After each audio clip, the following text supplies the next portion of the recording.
Kaya. Kaya. Kaya. Hi, my name is Steve Morrison. Guys, I can't tell you enough how excited I have been. Almost nervous, but excited to speak to you today. The first thing I want to ask, we'll go there. The first thing I want to ask, is it possible for people to be in a crowded room and feel disconnected and lonely? Put your hand up if you say yes. And what a tragedy. And that is so sad. So from some of my background, I've been a crisis counsellor at Lifeline, and the three main phone calls that we received, and for me the most tragic, is the person that calls that said, I have spoken to a few people over the last couple of months but had a connection with nobody. So all I wanted to do tonight was tell you something about myself, and would you do something for me? Could you tell me something in reply about you?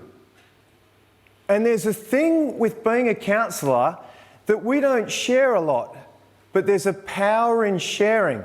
And what's missing if we're feeling alone in a crowded room is connection. And so the theme that joins us presenters together today is that connection. And what something powerful like this to bring everyone into a room as we can connect. And thank you to Kobe for doing that. The intro to say Kaya, to say hello, to celebrate that culture that we often miss. I'm going to spend the next 4 hours, the next 20 minutes, speaking about how do we connect with people who are the hardest to connect with, the people that are in the most distress. As an example of distress,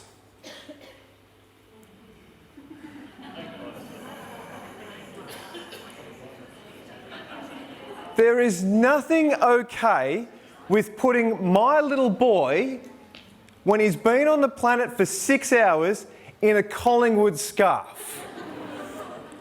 A St Kilda scarf would have been better. And what you will notice is the one thing that he has in common with a Collingwood supporter is he has no teeth.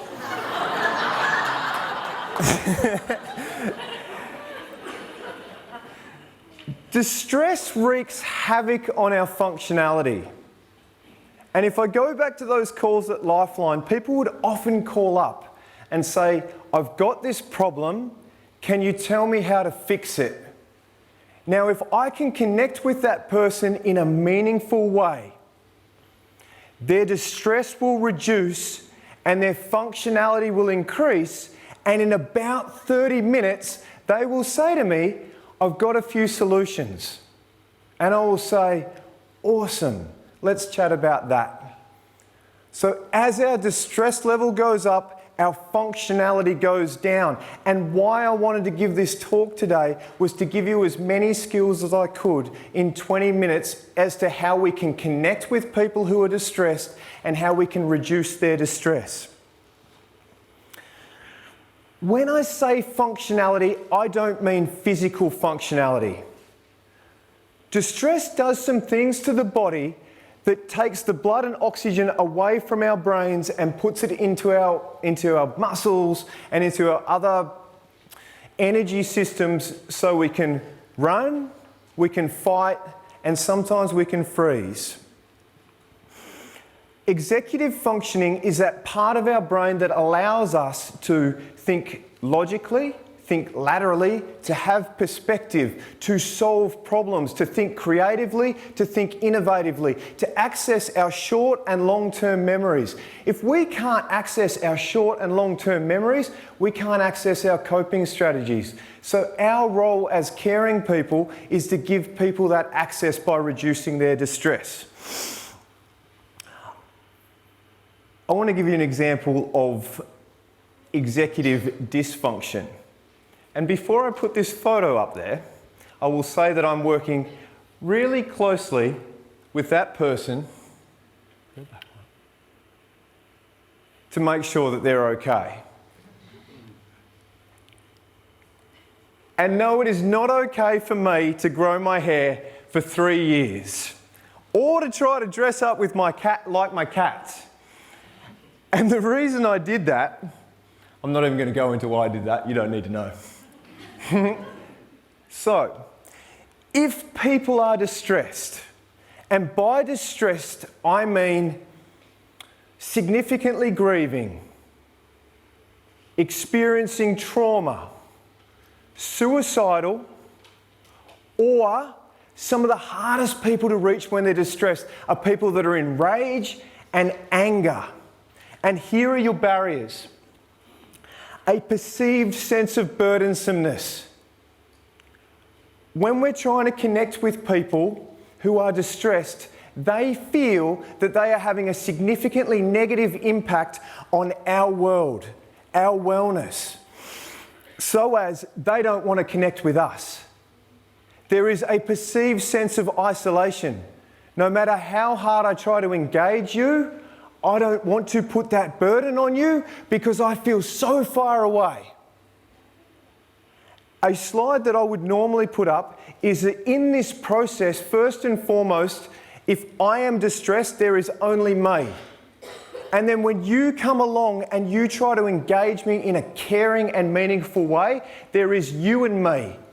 And if I accept that invitation and you are able to do some of the things that I'm going to describe in a second, then it becomes us. And when it is us, that's when we can do the work. The antidote to distress is comfort.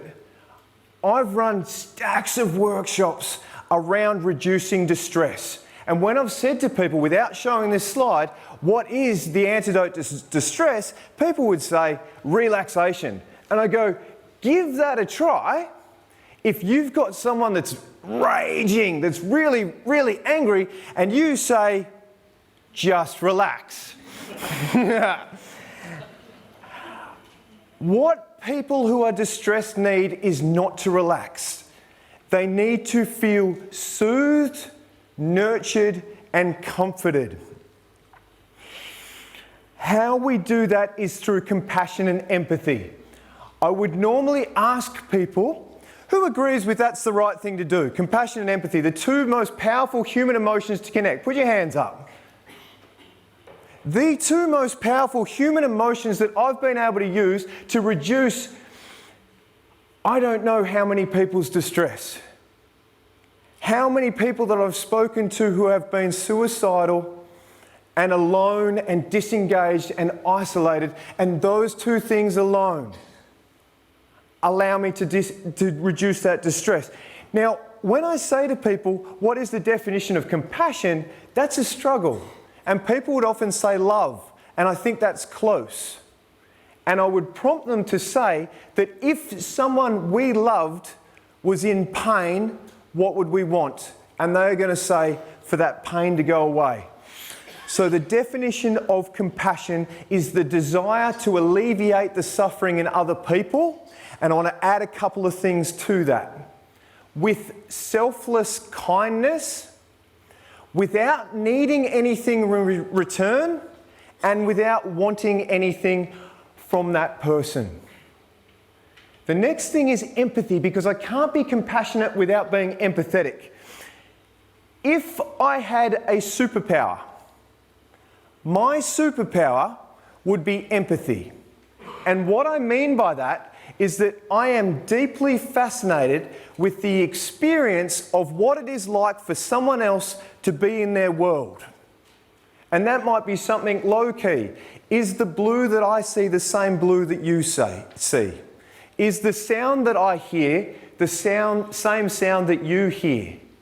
And is the pain that you feel the same pain that I feel? I currently work in a school as a school counsellor, and I am often saying to the kids that I'm counselling, let me know what it's like to be you.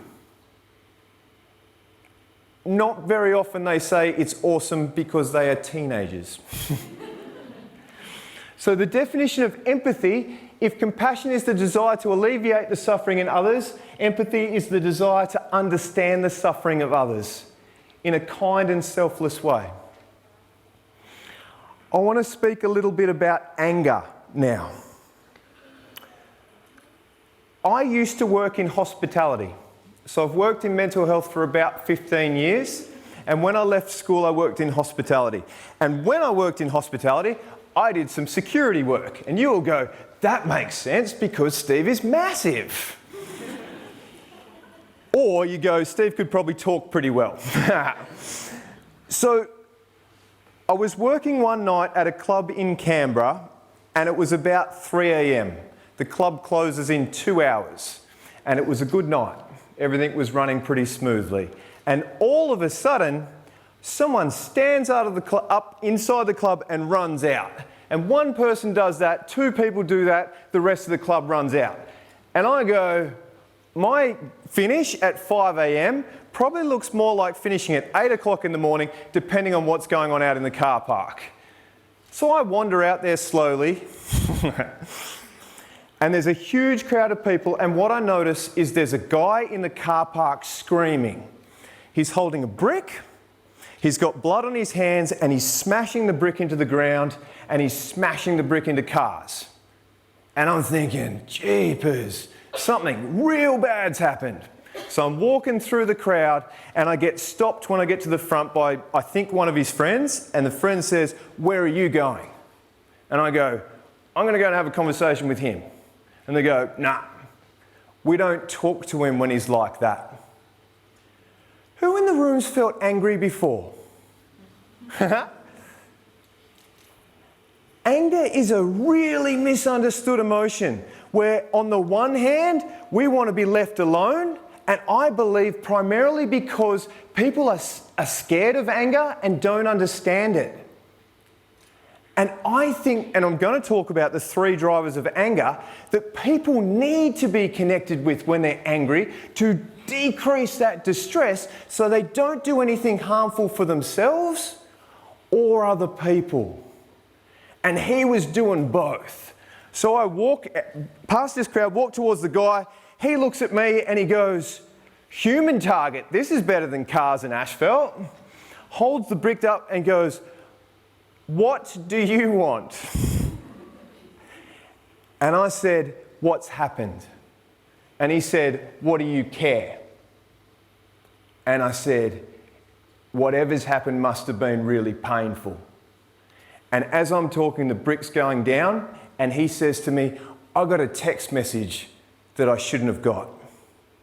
I said, "What did it say?" He said, "It was from my girlfriend telling someone else that I wasn't home and that they could come around." And I said, "That sucks." And he dropped the brick and he crumpled down into a ball and started crying. His friends that stopped me from going over there ran over and gave him a hug.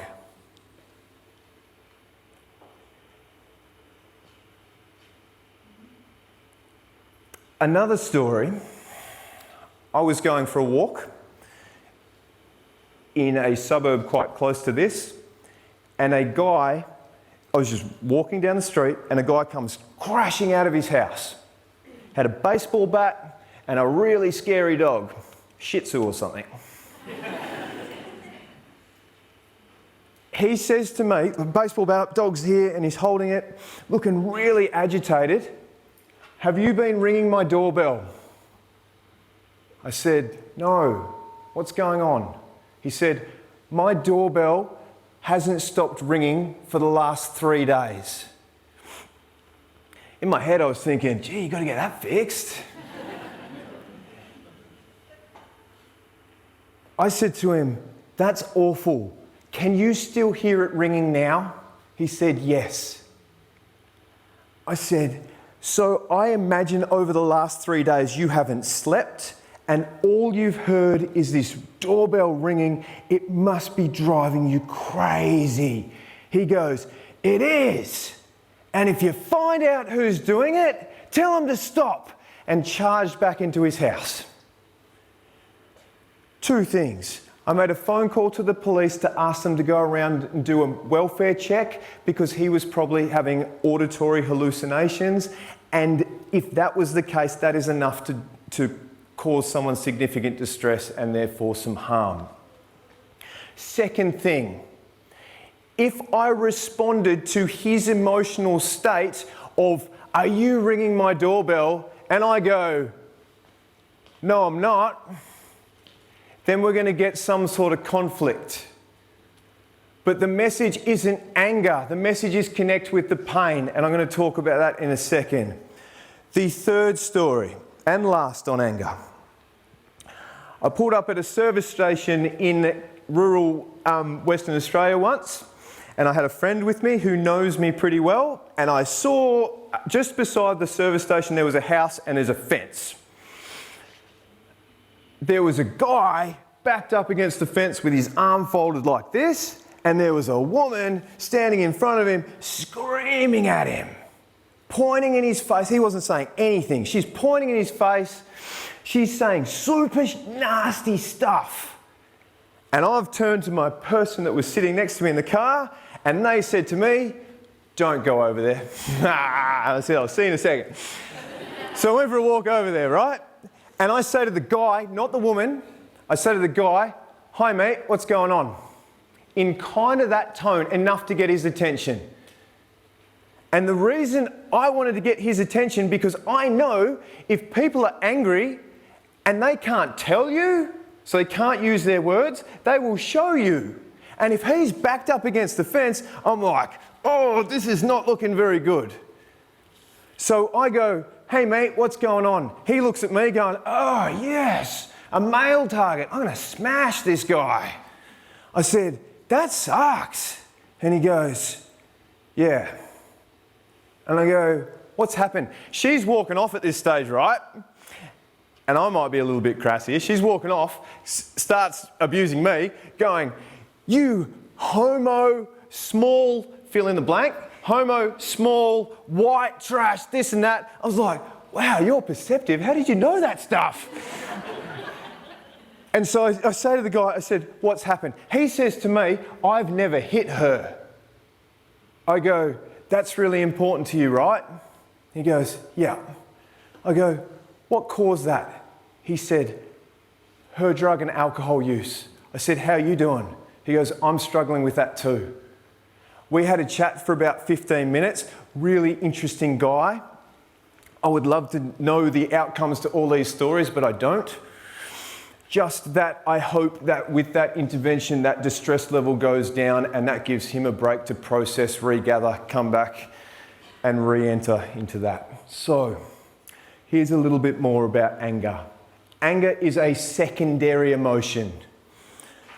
It cannot come first. It has to be based on fear. I am scared, therefore I need to protect myself or someone else. Shame. I am not worthy, I don't deserve love, care and support, or I am weak, or pain. I am hurting, I can't deal, and I don't want to hear that right now. If you can connect with that, anger goes away. I've got about 50 more anger stories that I could tell. Have I made my point? Yeah. Cool. The reason I use anger as an example of distress and how to de-escalate distress, I could have chosen grief and loss, I could have chosen suicide, but anger is the prickliest one. But often the one that resonates the strongest with us, that if we can decrease that distress, that anger goes away, therefore the harm goes away. And same is true. I have a minute, I'm going to do a quick something on suicide. I've done suicide, crisis intervention and suicide intervention has been what I've done the most of. And inevitably, someone in a group would say, why do people die by suicide? And I say, pain. Pain causes suicide. People don't want to die. It's not like I wake up in the morning and go, that sounds like a good idea.